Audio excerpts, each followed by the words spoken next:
Welcome back, folks. Get a grip on life. On today's show, we have Charles Max Wood. He goes by Chuck, and he is a fellow podcaster. He has a show on software development, Ruby on Rails and JavaScript and all these crazy fancy languages that, lighting dorks like me don't know anything about. So, but he told me most of our talk was about entrepreneurship and the extra work surrounding the outside of a podcast. So all the stuff that you have to do to manage a successful podcast outside actual recording. So if you're into that, man, this is a good show for you. This episode of the show is brought to you by the place that makes all of that other work of not recording, other than recording a podcast, easy for you. It's called Get a Grip Studios. That's right. Go to getagripstudios.com if you want to start your own show. But for right now, we got Chuck Wood on the Get a Grip on Life podcast. Welcome to the Get a Grip on Life podcast, Chuck Wood. Hey, thanks for having me. No problem, man. So we're both podcasters. How did you get into podcasting? Well, a friend of mine who I was working with at the time, we were doing software QA for a company out here. We wound up stuck in the same office, and he bought an iPod back when they had the wheel that you would. Yeah, sure. Anyway, and it had like 80 gigs on it or whatever, and he was listening to podcasts, and he was just sitting over there in the corner laughing at whatever it was that they were talking about. And I was like, what's the deal with that? So he got me listening to podcasts. I would just plug my headphones into the Mac Mini I had sitting on my desk and listen to those. And then reached out to one of the podcasters I was listening to, thinking he was some kind of celebrity. And he emailed me back the next day and said, yeah, you should totally start a show. Because that's what I emailed him. I was like, this sounds like fun. And so I did. And my first episode was interviewing him. And then it kind of grew from there. It's funny how the podcast community is. It's like... it's grown immensely, obviously, in the last little while. Sorry, folks, if you're watching on YouTube, I cut myself shaving. But it's interesting how the podcast world, the podcasters seem to have something in common. It's like an interest in life in general, and then some sort of specific product knowledge or something they know a lot about that they want to share with others. Like a Dan Carlin, for example, or, Joe Rogan's more of a general interest guy, and I'm trying to penetrate that category right now with this show. Oh, my goodness. With this show. But, it's most of the podcasts that are really good or that people are really interested in and that get monetized seem to surround someone who's a subject matter expert in something with a lot of field and specific knowledge, and then interviewing people in that business. And that appears to be what you do in your show, right? Yeah, that show I started was about Ruby on Rails, which is a framework for building web applications. And then about 8 years ago, I got together with a bunch of other folks and we started a panel show, and that started a whole nother thing. But yeah, that was all centered around, again, Ruby, which is a programming language. 6-7 months later, we found ourselves starting, we being I was approached by another friend of mine. We started another show on JavaScript, which is extremely popular. Started one on freelancing, another one on iOS development, and it's just kind of ballooned from there. Most of the shows that we do on devchat.tv are the panel type discussions. And yeah, it's all built around a bunch of subject matter experts just sitting down and talking about code. It's like my lighting show. I do a show called the Get a Grip on Lighting podcast, and I call my listeners lighting dorks because, oh my goodness, I can't believe this cut. It's crazy. Yeah, I call them lighting dorks because... it's like, how could you be interested in this stuff? We're talking about the sockets and different types of things that go in fixtures, but we get quite a few listens per episode. How many people listen to your show? It depends on the show. The largest show gets about 20 to 25,000 downloads per episode. Wow. We release weekly. The smallest shows get 1,000 or so downloads per episode. And again, those release weekly as well. 1,000's a lot if you have a cultivated audience for. Have you been able to attract a lot of advertising? I have been. So it's interesting because the space that I'm in, a lot of these companies are trying to target specific types of development, specific types of developers. Mm-hmm. And so, yeah, some of the smaller shows are small because they're new-ish. And so, people are getting in quick and early. And then some of the more established shows and some of the larger shows, they want in because it has the reach that they want. And so, yeah, it kind of depends. But yeah, the smallest shows that I have currently have at least one or two sponsors each.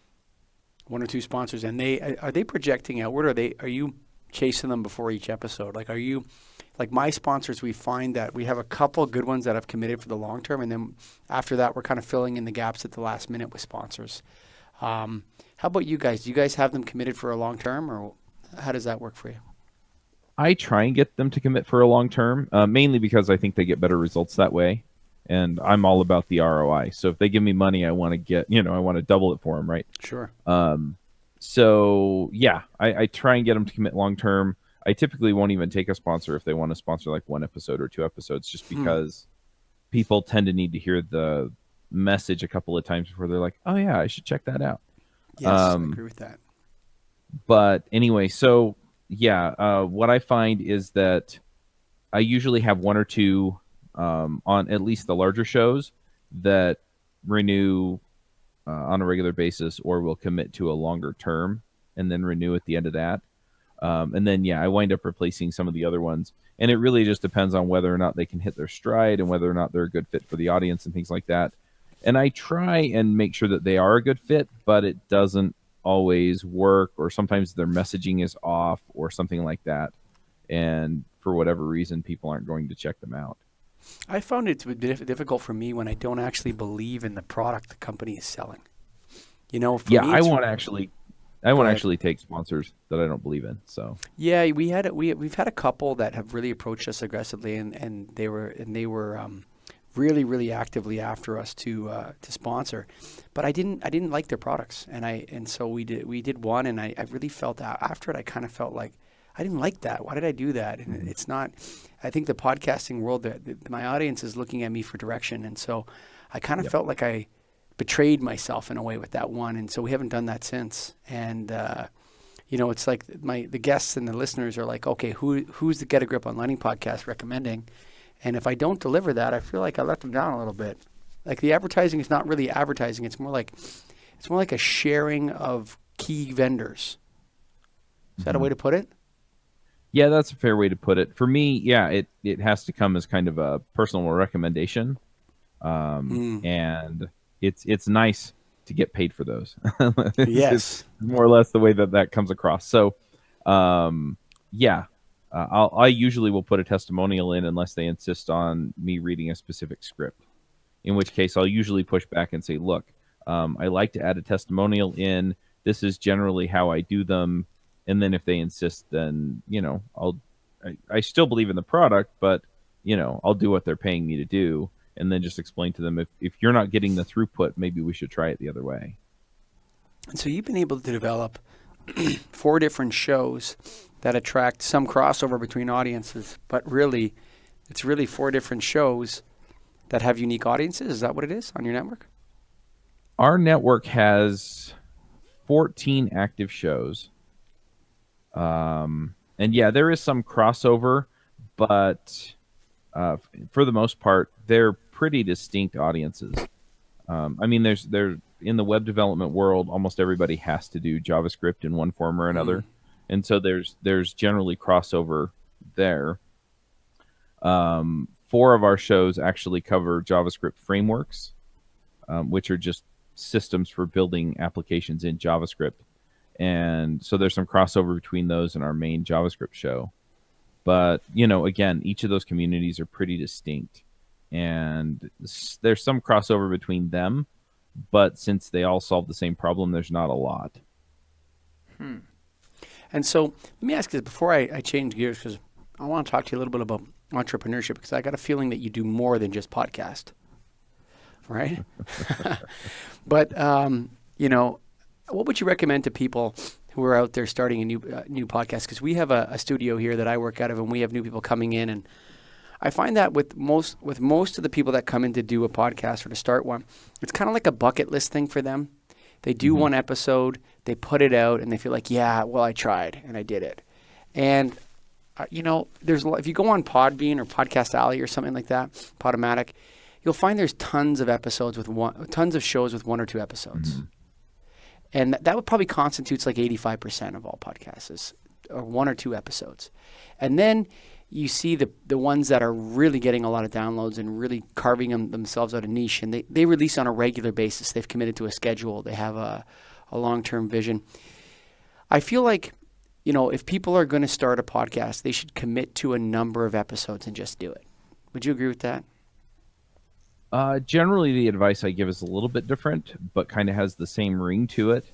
And that is, you have to set up a regular recording schedule and stick to it.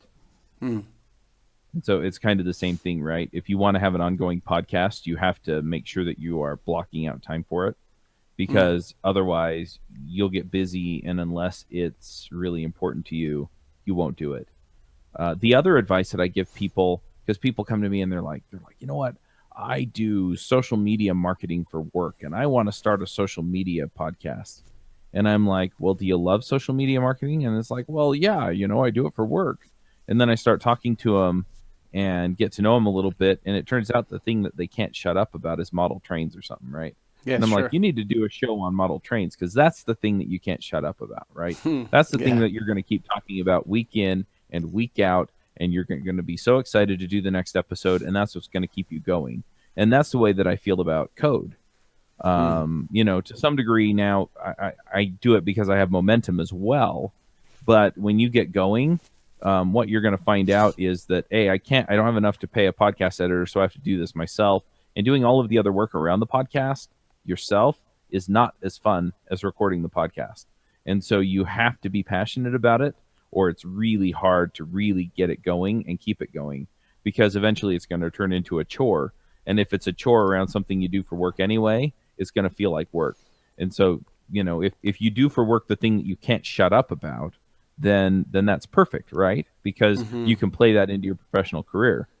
But if you don't, then just keep in mind that you're going to have to be extremely disciplined in making it happen, because otherwise you're not going to have that passion to carry you through. It's interesting that you said that, because a lot of people have the perception that, hey, man, I got my iPhone here and I'm going to download this app, and then tomorrow I'm going to have the Joe Rogan experience. And, it doesn't work that way. There's a lot of, I would say that a good 75 to 80% of the work is not recording. It's finding guests, it's talking to sponsors. Maybe it's more than that, actually, because it's finding guests, it's talking to sponsors, it's editing things, it's putting intros and conclusions on it, uploading it to the RSS feeds, getting it, social media marketing and all this sort of stuff. There's actually the largest proportion of the work is outside the recording studio, and I think a lot of people are unaware of that before they start. And they think that, it's not a big deal, just do it. And then what happens is, when they encounter that drudgery of the routine-based stuff that goes into making a podcast viable on a regular basis, crushes them. And that's why they do 1 or 2 episodes. Well, it's not that different from anything else that people do. You were talking a minute about transitioning into entrepreneurship. And it's the same thing there, right?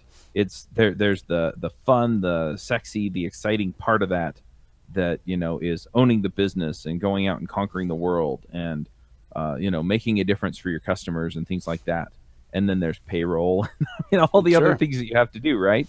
Yep. And if you don't prioritize that, and this is something that's gotten me in trouble specifically, for example, not going out and finding sponsors, not doing the outreach. That's something that I make sure I do now. And I spend as much time or more reaching out to sponsors and doing the sales work and doing the legwork of making sure that I'm communicating with them as I do recording. And I actually pay somebody to do all of the other things that you talked about, as far as, lining up guests and all of that stuff, right? I'm like, hey, go get this person on the show. And then they do it, they get it on there, they do the social media stuff and all of that work, right? And so, yeah, you're right. It's 25% of the work is the fun stuff, and the 75% of the work is that regular drudgery stuff. And it's the same thing in running a business.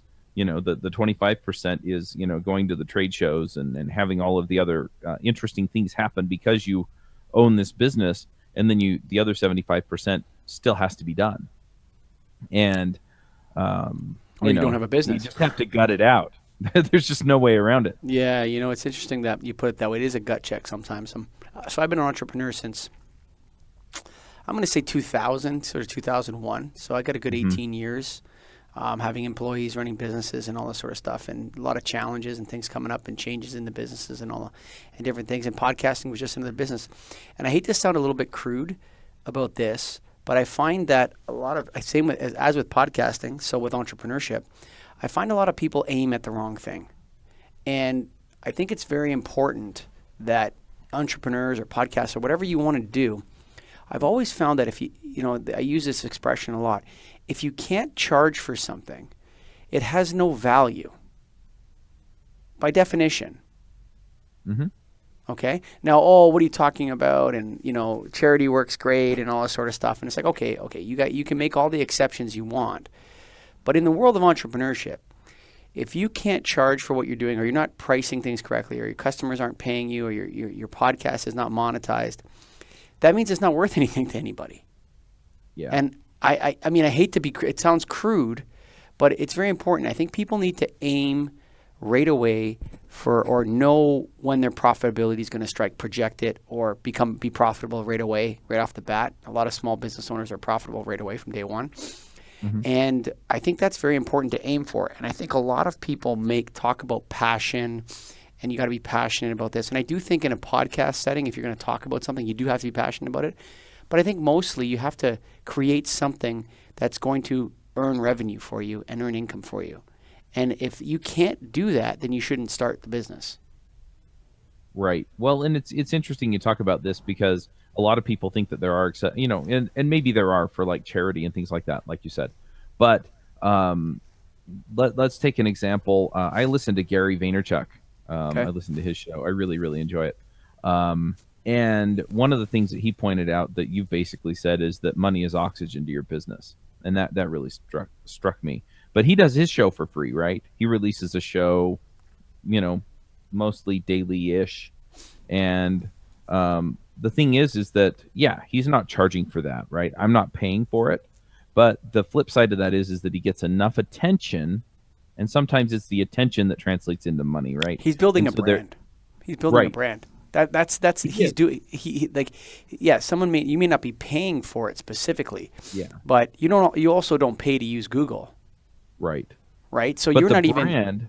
Yeah. Having you're that not even brand the customer. into money. Yeah, but you're not even the customer of Google. Right. And you're not even the customer of Gary Vee. You're the product. Yep. Right. So if you say I'm not paying, well, you're the product. Like if people don't like Facebook. If you it's are the same thing with my show. Exactly. Right. Like my listeners are my product. Yeah. They're your product. Yep. That's what you're selling. Your customers are your vendors. So a lot of people misconceive things. They're like, well, I'm using this app and it's free. Well, you're not the customer. So that's the first thing. Let's remember that. I think it's Peter Drucker says, first question to ask yourself is, who is your customer? What does the customer want to buy? Right? So if you take a look at Google, Facebook, Twitter, any of these things, the users of Twitter are not the customers of Twitter. The users of Twitter are like people walking around the shopping mall, and the owners of the shopping mall.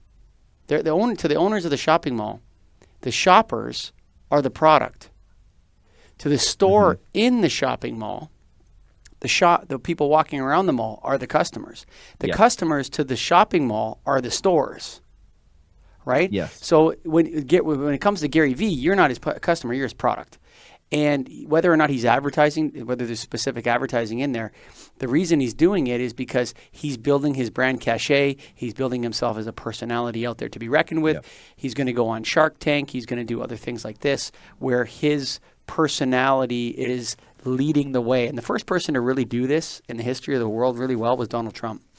He was the first person to really as an entrepreneur, use reality TV and his personality. He built that up. You're fired. I'm the boss. I'm the quick decision maker, and translate it into the most powerful job in the world. So I know what Gary Vee's after, and whether or not he charges for advertising on his show is not specifically to the point there. But I get what you're saying.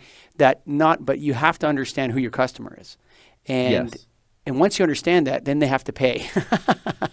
Yeah, no, 100%. What all my point was essentially that sometimes you're going to do things that aren't direct sales, but they're going to translate to direct sales one way or the other. Right. And that's a more sophisticated approach. And the most valuable businesses in the world right now. So the difference is that you take an Apple, okay? Apple's customers are the iPhone users. That's not the same for Google, right? So even if you buy the Google Pixel or you use Google, you're not their customer. They have all their revenue comes from AdWords, right?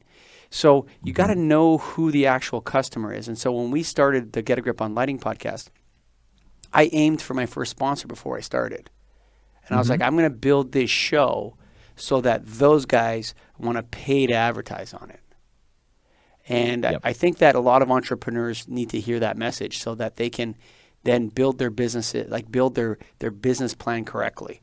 Tell me a little bit more about what you do other than podcasting. Other than podcasting. So podcasting is really kind of the full-time thing at this point. I've been branching out into I've been writing a book. I've been putting together some video courses. I don't have any of that released yet. But that's kind of the next stage of things for me. I've also been working on some software that will help podcasters manage their workflow. And again, that's not publicly available yet, but again, in the works. So, these are things that have grown out of the podcasts. And so then before you podcasted, you were working as a developer. You no longer work as a developer, but work as a podcaster, as a software development commentator. Yeah, pretty much. And you developed it enough to earn a living and pay for 5 children and a wife. Yep. That's pretty spectacular, man. Wow. Yeah. No, it really is. Well, and again, I have people come to me and ask, well, how do you go full time into podcasting? And I explain to them, well, first of all, you go back in time about 9 years, and start a hit show. and then you grow it into a network. That's how you go full time. And again, you have to go and you have to do the work. But yeah, there are a lot of ways to do it, but ultimately that's what it comes down to. You wrote in your profile here that you want to discuss or you value career freedom. What do you mean when you say that? Well, let me give you kind of a thumbnail sketch of how my career went after I graduated from college. So I have a degree from Brigham Young University, that's here in Utah, in computer engineering. And while I was working there, I worked in their IT department part-time. And then when I graduated, I ran a tech support department at a startup that was later acquired by EMC Corporation, which they were later acquired by Dell. We're talking, EMC just got acquired by Dell, didn't they? Recently, like 4 years ago? A year or so ago. Yeah, a few years ago. We're talking what, late 90s here? Late 90s? No, early 2000s. Early 2000s, okay. Yeah. So I worked for them, and things got a little bit crazy. That's also where I decided that I wanted to be a programmer, because I was, like I said, running a tech support department. So I went full-time programming, and my first job, I really loved it. I worked for a consulting agency, writing code, and I got laid off after a year. They ran out of clients in my particular area of expertise. They weren't really focused in that area anyway, and so they laid me off. And then I went and got another job, and that job, I worked there for a year before I finally left, and my boss was horrible. A lot of restrictions. I took a lot of abuse there. I actually, got promoted to team lead pretty early there. But I wound up leaving. I went to another job that I really, really loved, and got laid off there after like 6 months. And that's when I went freelance. And when I went freelance, that's where things really clicked for me. I realized that the schedule freedom, the ability to go and be at my kids' school events, my ability to go help take care of my dad, who was in poor health up until this April when he passed away. Just all of these different things that gave me fulfillment, that made my life, worth pursuing in some ways. That's what really paid off for me. And that's why I was freelance and really enjoyed it. And then when I decided to go full time, into the podcasting, And basically things came to a head. I had to pick, keep freelancing or go podcasting. And what I really loved doing was podcasting. And again, it was because I was able to help people and make a difference for people in their life and their career. And at the same time, I realized that the things that were making me happy, the ability to go and pursue the things that I wanted and the things that I wanted to do, were the same things that other people were looking for, even if they weren't looking to go freelance or start their own business, where it was, you know what, I just want to write code the way I want to write code. I want to contribute to open source software. I want to work for a company that I feel like makes a difference in the world. Whatever it is that fulfills people and opens them up for the things that really matter to them, that's what I'm after. That's why I'm so big on career freedom, is because I don't have as many regrets, and it's because I was able to, when my dad needed me, go over and help take care of him. Or my mom now, she calls me up whenever she has a problem with her computer or this or that, and I'm able to go take care of it.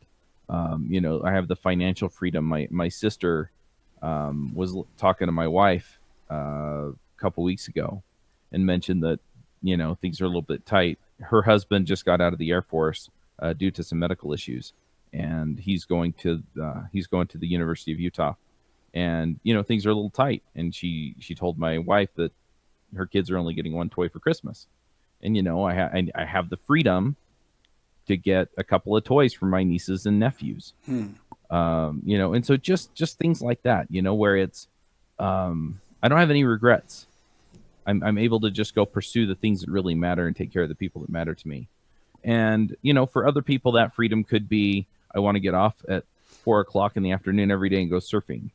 Or I just want to move to a nicer neighborhood where the schools are a little bit better. Or, I want the freedom to go and take a trip to Las Vegas every other month, or, whatever it is that people want. But the thing is people feel like they're trapped. And, even in software development, where the market is expanding and people have the opportunity to go and basically do whatever they want, they feel trapped. And I feel like this is just, it's insane. Instead of people realizing that they have all of these opportunities, and all they really have to do is go reach for it. And so I'm trying to help people get beyond the idea of this is the way it has to be, and recognize that the person who has the most power to change where they're at is them, and then to give them ideas and support and the power to go out and make the change to whatever it is that they want. It's interesting. I have a little bit of meme that I started on one of my podcasts. I don't remember if it was the lighting show or the life show or whatever, but I was talking to one guy, and we were talking about employees and employers and all. And I said, if you're an employee and you're miserable in your job, you have an obligation to those around you to quit and get the hell out of there, because you're just spreading the toxicity. Because, not everybody else is miserable there. You're in the wrong place. Not everybody else. You're not being in America and Canada, in the land of the free. Nobody's forcing you to stay there and get a paycheck. Okay? There's a world, if you're skilled at what you do, especially if you're like some Ruby on Rails developer, there's lots of places that you can work. And you probably don't even have to leave your home to do it. So if you're miserable in your job, and you're lashing out at other people, or you're resentful, or you're getting up in the morning going, oh God, I can't believe I'm going here again for 8 hours, and all you want to do is get out of there, then get out of there. Do everyone a favor and leave. Yep. Yeah, I mean, I just feel that way so strongly. And I agree with you that if you just have the courage of your convictions to go out and ask the universe for what you want, go out there and ask for it and get it. It's out there for you, but staying because you feel trapped, I don't know. The Canada and the United States is too rich for people, especially very skilled people. We're too rich for that excuse to fly. There's too many 100%. safety nets. There's too many safety nets. There's too many opportunities out there. It just you're not helping anybody by staying where you're miserable, especially yourself. Yeah. Well, and I'm a big fan of Zig Ziglar. And he tells this story essentially of this guy goes to work and he gets chewed out by his boss. And then he comes home and, the house is a mess, and his wife doesn't have dinner quite ready, and so he just lights into her, and and so she takes a minute, and then she's walking past the kid, and gets after him. Why you clean this up? Blah blah blah blah blah, and just lets him have it. And the kid is, well, and all of the all these people have their reasons why things didn't go Sure. the way that the other person wanted them to, and so the kid's walking away going, well, I had to do my homework and this and this and this and this, and the cat walks by, and so the kid just gives the cat a good kick, right? Yeah. And he essentially says, "Whose cat are you kicking?" Yeah. And yeah, I mean, that's it, right? The way you break that chain is by changing your situation. Yeah, for sure. And I encourage people, when you catch yourself saying that could never happen for me, or I could never do that, that's the thing that you should be going after. That's the thing that you should be going, you know what? Let me sit down and think about this for a minute and see if there's any way there. And yeah, And you even know if what? you feel like you have to get lucky once or twice to get there, Sure. the truth of the matter is your brain works in funny ways, and it'll figure out the road to it. Totally, especially when the other thing too is, I'm looking at here that I'm a father of four, you're a father of five, and I am gonna dare to speak about men a little bit here more because it's my show, and I can do whatever I want. But Yeah. I've always found that you get a married man with some kids and a mortgage, and you set the path straight for him and say, hey, you know what? Down this path's a pot of gold, man.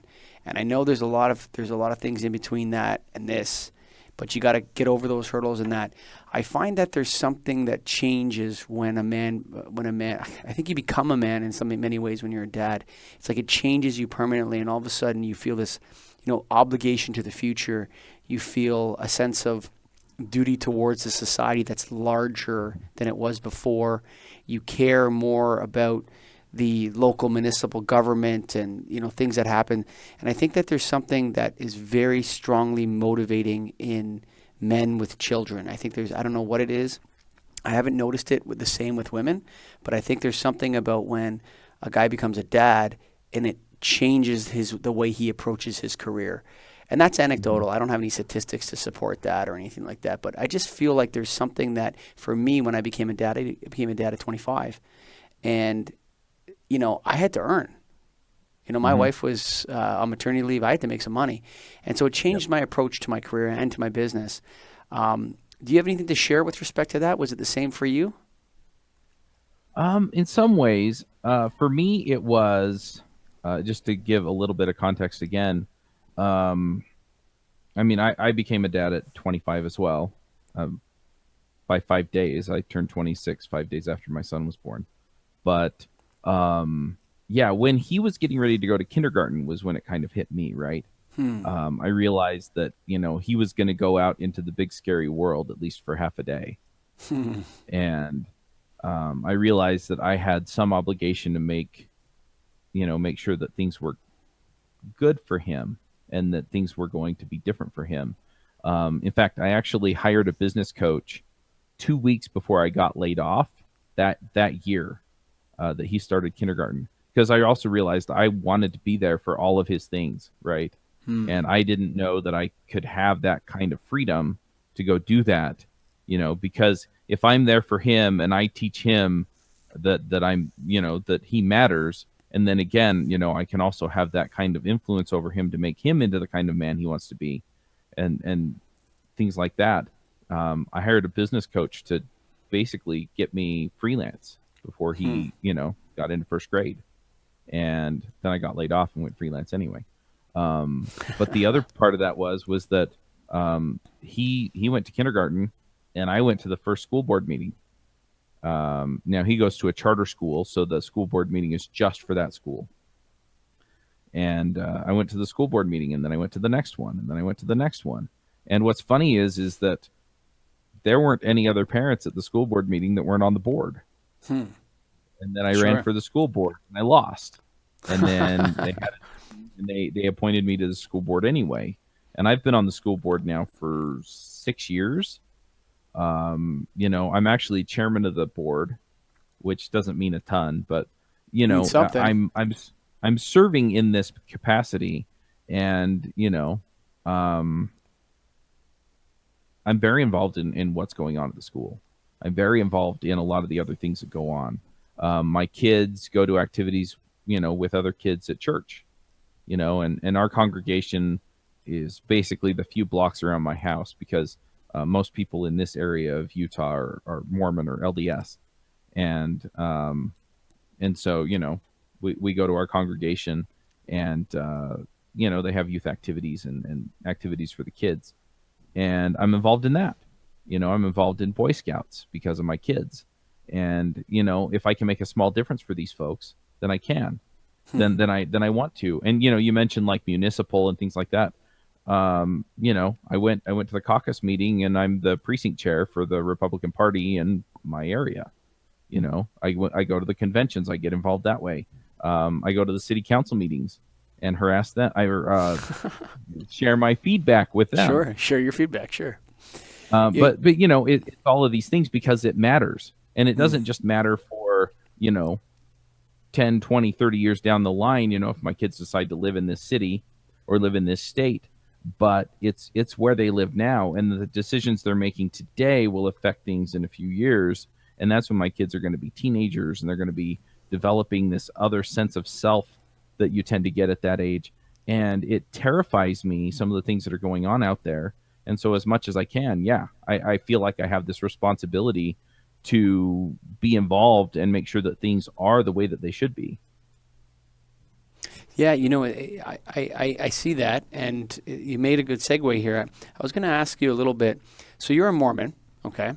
I'm a Catholic. How has your faith affected your desire to be an entrepreneur? And then just tell me how I'm not going to tell you what to tell me. Tell me how your faith has affected your life choices and your entrepreneurship in that. Well, it's interesting. I'm not sure exactly how to answer this one. Growing up, I kind of had this sense of how things were supposed to be. And, a lot of that, comes from my faith, and a lot of it, the way my parents approached Are your parents being Mormons? Latter-day Saints. Yes. Yes. Okay. But at the same time, so I kind of had this idea of how things were supposed to be. And so in some ways I've struggled against it a little bit, just breaking out of that mold, right? And it's not anything that the church teaches per se. It was just the way that I was raised. But as I've continued to grow, one of the major tenets of the Church of Jesus Christ of Latter-day Saints, which is the name of the church, the slang term, I guess, is Mormons. One of the main tenets is personal revelation. And so, you go out on your own, it's a little bit scary. And I've prayed, I've done some things that I felt I needed to do that seemed a little bit crazy at the time that have made the difference. But mostly it's the principles behind my faith. And I think most Christian faiths, carry a lot of the same principles, right? You look at the life that Jesus led, you realize that he lived that life, and then he sacrificed his life for us, right? And you realize that even in some small way, I have this desire to go and serve in that way, and I'm not expecting to go out and, perform miracles or anything, but, just the way that he treated people and helped people and loved people. And I never, ever could have done that in a full-time job. I don't believe that I really could have. And as an entrepreneur, I have these opportunities. I talked about, buying toys for my nieces and nephews. If we hadn't done that, my wife and I were going to buy toys for, some of our neighbors or people in our area that needed stuff. And, it's those kinds of things where you see somebody in need and you just love them. You just take care of them. And for entrepreneurship, I really feel like that is a big part of why I do it. The other reason, though, is that I also have the opportunity to do this through the podcasts. We reach, if you add all of the audiences together, probably 50, 60, 70,000 software developers. Wow. And, again, I have this opportunity to reach out and just take care of people, just love people. And some of the shows, I started these shows about 2 years ago, and I just interview people and get their stories. And some of the people are pretty well known in the programming community, and those are fun to do. But some of my favorite ones are highlighting people that have been coding for like a year. And then you get done and they start asking for advice or start asking their questions and realizing that, I have the opportunity to make an impact here. And, again, I get the chance to really make people matter, I guess, is really it. And not just in my professional life as a podcaster, and not in the ways that I, utilize code to make life easier for people, but just walking around in Utah or donating to causes that I really believe in. There are a couple that I really, really deeply get behind. One of them is the Nazarene Fund by Mercury One, and what they do is they move refugees. Specifically, they've been helping Christians move out of the Middle East, out of dangerous areas there. And, a lot of these people wind up as sex slaves and terrible, terrible things. For sure. And I can help make a difference there. I just donate some money. Another one is our Underground Railroad, or OUR, and they go and they rescue kids that are in the sex trade. And again, it's not a pretty thing to talk about, but man, I can give a little bit of money, and other people can give a little bit of money, and they can go rescue these kids. And I just can't imagine anything worse than that, And so being able to, have a little part in pulling these people out. And, a lot of this just comes out of the financial freedom that I have as an entrepreneur. Wow. And how much of your shows, is there any, so you have your technical side of the show, you talk about technically developing software, how to code and all that. How much is it commiseration among software developers? I'm not sure exactly what you're asking. So like, instead of like, oh yeah, this is how you code on Ruby on Rails or whatever, it's just like, oh, I hate when this happens, and like just industry chat where you're sharing specific stories that may be anecdotal, but the larger audience can understand, and there's like maybe a moral to the end of the story, or funny or something like that, but it's really not technical. How much of your podcast is that? Probably a quarter to a third of the time we're doing that. Yeah, you're talking like software dorks. You're talking like software dorks, right? Well, let's talk about software. Yeah. Well, the thing is the format of most of the shows is a conversation. And so, yeah, what'll happen is we'll bring somebody in to talk about some technical topic, and then we'll all go do our research. And usually there's one or two people on the show who, have some level of in-depth knowledge on that particular topic. And so, yeah, they'll share anecdotes. Hey, well, when I used it, it did this, and this really helped me scale the software up this way, and this really made the difference over here. And yeah, so those conversations do happen. We also talk a bit about careers. Not as much as I would like sometimes, but again, it comes back around, and it's like, oh, well, yeah, I had a boss once that this, and and this is how I dealt with it, or I was once in this position with my team, and this is how we solved this particular issue. And so, yeah, it does happen. It's kind of a regular thing, and that helps people identify with the hosts. And a lot of people don't really have, especially if they work remotely, they don't have the opportunity to do the water cooler. And so this is kind of their water cooler. And so we do a bit of that. Cool. When you're talking about those charities, are you close physically to those charities' offices? Do you know the people that work there? Do you like the Nazarene one and then the Underground Railroad one? Do you actually know the people that run it? No. How did you find out about them? So the Nazarene Fund in particular, I listened to the Glenn Beck show. Okay. And the Nazarene Fund is run by Mercury One, which is the charitable arm of Glenn Beck's. Okay. Stuff. So he's a member of your religious community, is he not? He is right. LDS. But I it's funny because people are like, oh, well, that means that you have all of these things in common with them, and maybe.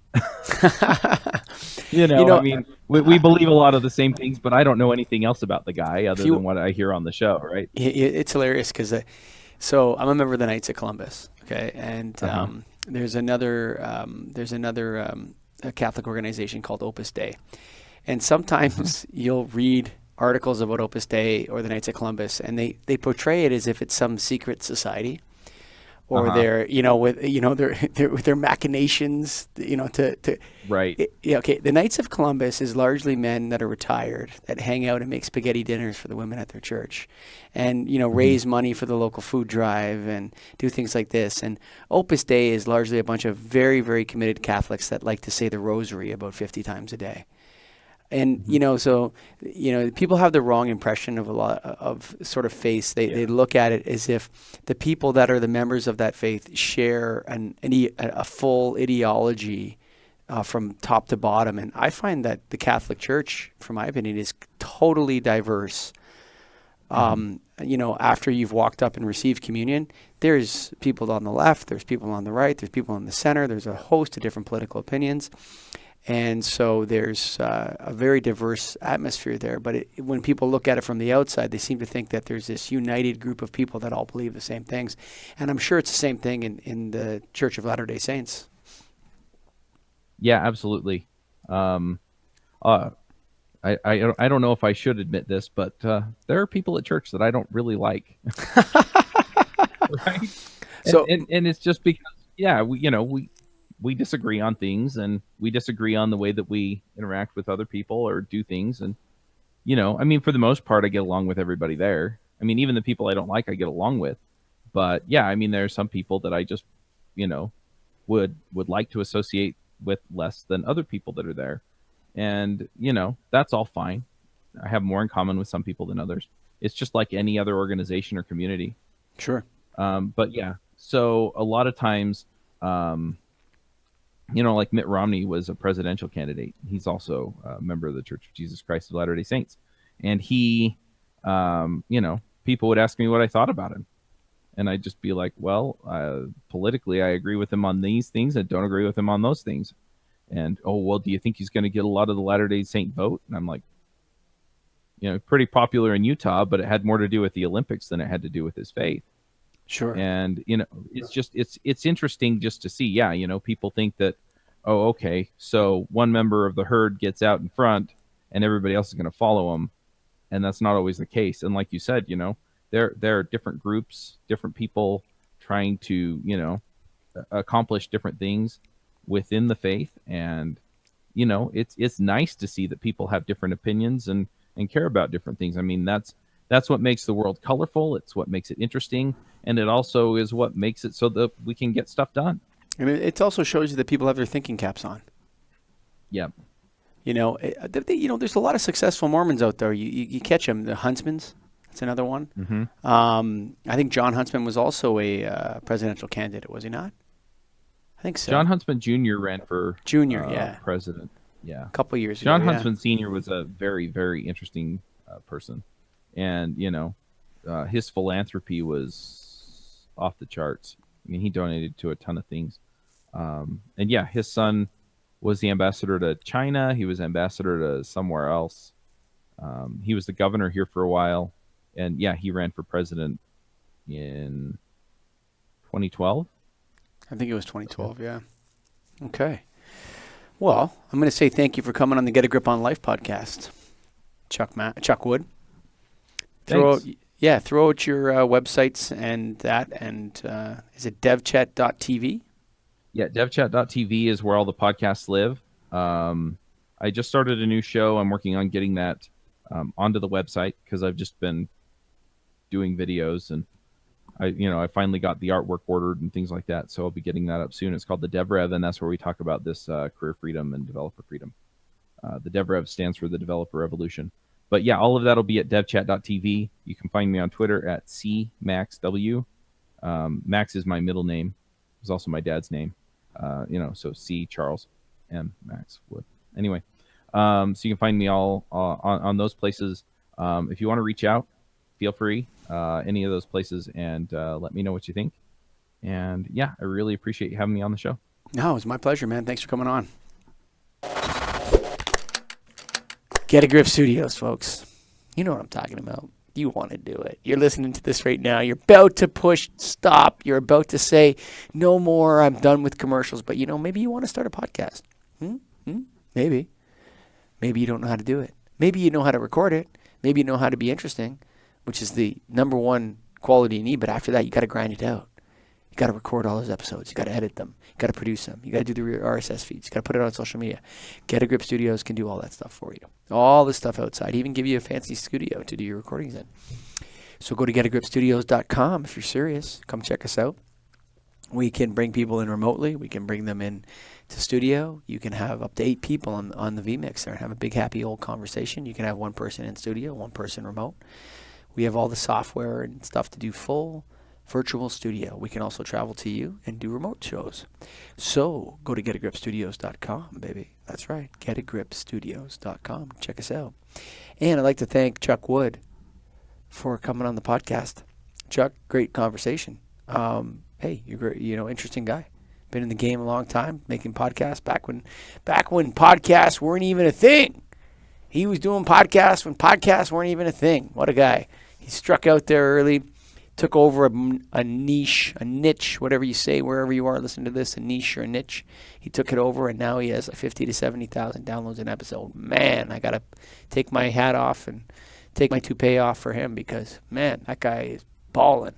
So way to go, Chuck. I really appreciated talking to you. Also sharing a lot of the personal details of your life. That was really enjoyable. I always like that. That's what the life show is about. So thanks for coming on the show. And remember, folks, we're all here to get a grip on life. So thank you for listening. I'm out for now.